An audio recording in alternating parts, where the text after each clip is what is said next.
मेरो पनि फेसमा कत्रो पिम्पल आउन थालेछ। सो हेलो एन्ड नमस्ते एभ्रिवान, आई होप हजुर पनि सन्चै हुनुहुन्छ होला। म पनि एकदमै ठिक छु।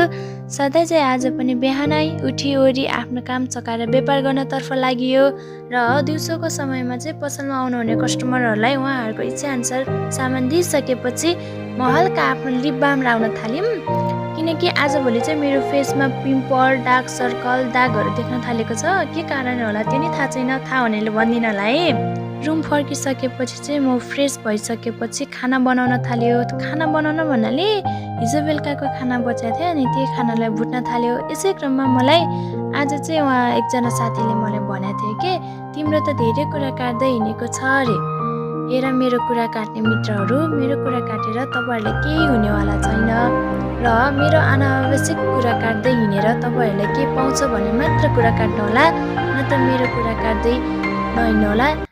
सो यही भन्न चाहन्छु। Thank you so much for watching. Love you all. Bye by.